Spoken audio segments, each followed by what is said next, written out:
Hello my dear friends, welcome to my YouTube channel never give up में आपका स्वागत है।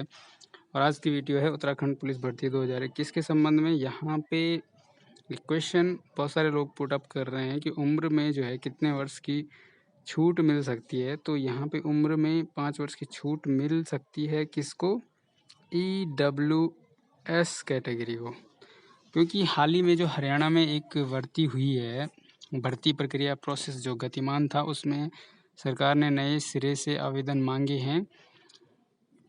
उसके बारे में हम डिटेल में चर्चा करेंगे। इसके अलावा एक और क्वेश्चन बहुत सारे लोग कमेंट करते हैं कि पुलिस, पीएससी, फायरमैन जो 3 ऑप्शन होते हैं उसमें फॉर्म में भरने के, उसमें first, second choice, third choice किसको दें, मतलब इनका क्या काम होता है। ठीक है, इसके बारे में भी हम डिस्कस करने वाले हैं। तो इनमें से किसको चुनना आपके लिए बेहतर रहेगा और किसका क्या काम होता है, इसके बारे में चर्चा करते हैं। लेकिन इससे पहले बात करते हैं कि जो 5 वर्ष की छूट का संबंध है एज का, वो किस चीज़ के बारे में है। ठीक है, वो है, मैं आपको कई बार वीडियो में बता चुका हूँ कि वो होता है EWS के बारे में। एक मिनट प्लीज़। जो EWS कैटेगरी के कैंडिडेट हैं जनरल के, ठीक है, जनरल के जो EWS कैटेगरी के हैं, EWS इकोनॉमिकल वीकर सेक्शन, ठीक है, आर्थिक रूप से कमज़ोर वर्ग, उनको यहाँ पे लगभग जो है 5 वर्ष तक की एज में छूट मिल सकती है। तो जनरल के लिए एज होती है 22, तो 22 और 5 27 साल तक आपके लिए हो सकता है। ठीक है, तो इसके लिए थोड़ा सा एक हिंट ये है कि देखो, सरकार ने पुलिस कांस्टेबल की 6000 पदों की भर्ती रद्द की। ये न्यूज़ है हरियाणा की। और इसको रद्द क्यों किया सरकार ने वहाँ की? इसलिए करा कि ताकि जो वहाँ पे EWS कोटे में पहली बार आयु में 5 साल की छूट मिलेगी, वो विज्ञप्ति पहले जारी हो गई थी। तो इसलिए उन्होंने अब नए सिरे से ये कर दिया कि जो EWS के कैंडिडेट है उनको 5 ईयर की छूट मिलेगी एज में। तो मुझे लगता है उसके बेस पे निश्चित रूप से उत्तराखंड में भी ये होगा। ये देखो, पुलिस में सिपाही के 7298 पदों पर भर्ती होगी। दुर्गा शक्ति के लिए 698 महिला सिपाही भी शामिल। तो ये हरियाणा का है। वहाँ पे इसलिए जो है इसको दोबारा से शुरू किया है उन्होंने, क्योंकि वो EWS को वहाँ पे 5 साल की छूट मिल रही। तो मुझे लगता है निश्चित रूप से उत्तराखंड में भी मिलेगा, अगर आप लोग थोड़ा प्रयास करते हैं, पुलिस मुख्यालय से इस संबंध में पत्राचार करते हैं तो। अब बात करते हैं कि जो आपका ऑप्शन होता है पुलिस, पीएससी और फायरमैन का, उसमें से आपको किसको चुनना है। तो जल्दी से समझते हैं इनका जॉब प्रोफाइल क्या होता है। ठीक है, जो पुलिस का ऑप्शन होता है सबसे ऊपर रहता है। आप चाहें तो उसको फर्स्ट चॉइस कर सकते हैं, पीएससी को सेकंड कर सकते हैं और इसको थर्ड कर सकते हैं। अब मैं आपको बता देता हूँ कि इनका क्या काम है। आप चाहें तो इसको फर्स्ट कर सकते हैं, सॉरी डिस्टरबेंस के लिए सॉरी।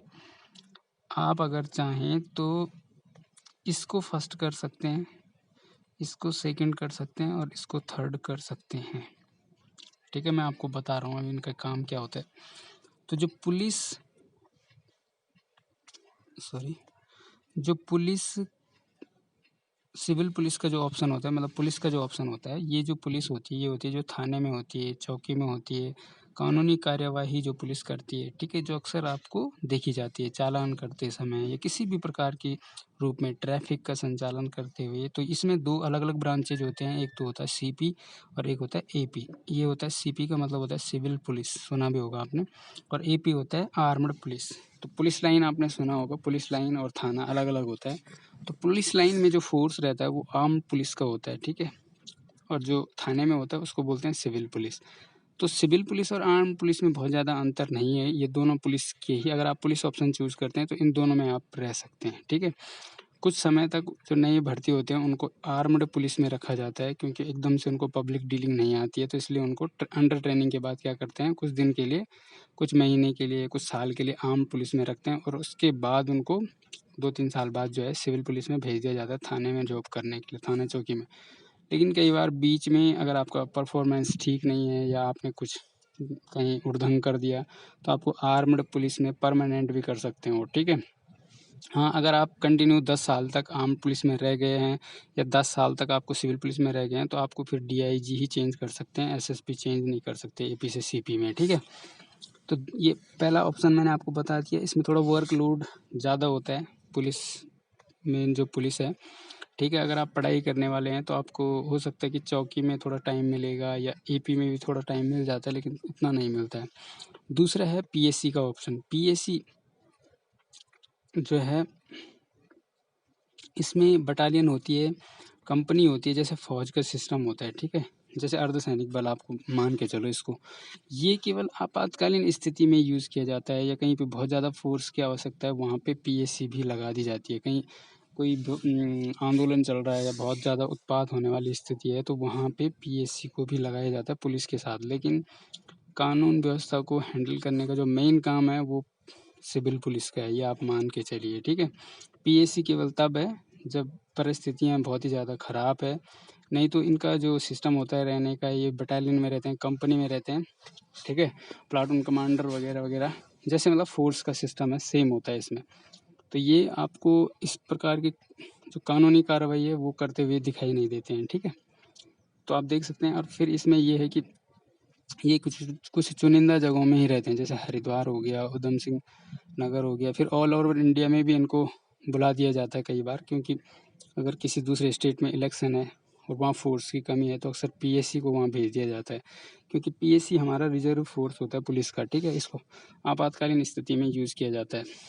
तो यहाँ पे भले ही आपको टाइम मिल जाता है, लेकिन इसमें भागा दौड़ी बहुत ज़्यादा होती है, मतलब आप एक जगह पे स्टेबल नहीं होते हैं, आपको मतलब बटालियन में रहना पड़ता है, कंपनी में रहना पड़ता है, कभी भी मूवमेंट कहीं भी हो सकता है, लेकिन टाइम मिलता है आपको थोड़ा पढ़ाई करने के लिए, थोड़ा बहुत टाइम मिल जाता है अगर आप पढ़ने वाले हैं, ठीक है। थर्ड ऑप्शन होता है फायरमैन का। मुझे तो सबसे बेस्ट ऑप्शन यही लगता है, और आपकी चॉइस अगर पुलिस है तो आपके लिए पुलिस भी बेहतर है। अगर आप चॉइस पसंद करते हैं, अगर पढ़ने वाले हैं, तो मेरे हिसाब से फायरमैन आपको सबसे बेस्ट है, लेकिन इसमें सीना थोड़ा ज़्यादा मांगा जाता है, ठीक है। अगर आपका सीना ज़्यादा है तभी आप इसमें जा सकते हैं। तो फायरमैन की जहाँ तक हम बात करें, तो फायर स्टेशन में ये लोग रहते हैं। फायर स्टेशन आप देखते होंगे हर ज़िले में और हर थाने के आसपास कहीं भी आपको देखने को मिल सकते हैं। फायर स्टेशन अलग ही होता है, इनका पुलिस से बिल्कुल अलग काम है। इनका जो मेन काम है वो आग क्या है, आग बुझाने का काम है। यहाँ पे आपको पढ़ाई करने का अगर आप पढ़ाई करने वाले बच्चे हैं तो आपको पढ़ाई के लिए काफ़ी समय मिल जाता है, और ड्यूटी भी थोड़ा हल्की होती है। मतलब इन दोनों की तुलना में ज़्यादा बेटर मुझे फायरमैन लगता है, ठीक है, इन दोनों की तुलना में। अगर आप पढ़ाई करने के हिसाब से बोलो, या फिर चाहे ये मान के चलो कि वर्कलोड के हिसाब से, तो फायरमैन ज़्यादा बेटर है इन दोनों से। लेकिन जो जॉब है वो केवल आग बुझाने तक ही सीमित है, ठीक है। इसका जॉब क्या है ये आपको समझ गया। मेन जो पुलिस होती है वो पुलिस होती है। तो मेरे हिसाब से आप अगर आप पुलिस की जॉब पसंद करते हैं तो यहाँ पे फर्स्ट भर दीजिए, सेकंड फायरमैन भर दीजिए, थर्ड पीएससी भर दीजिए, ठीक है। अब ये आप पे डिपेंड करता है कि आपको कौन सी चीज़ पसंद है। ये मैंने आपको डिटेल में समझा दिया है। अगर अभी भी आपको कोई कन्फ्यूजन है तो कमेंट में लिखें, नया वीडियो आपको उस पे मिल जाएगा। अगर आपको वीडियो अच्छी लगी है तो उसको लाइक करें और चैनल को सब्सक्राइब करें, अगर आप इससे रिलेटेड और ज़्यादा इन्फॉर्मेशन चाहिए होती है तो।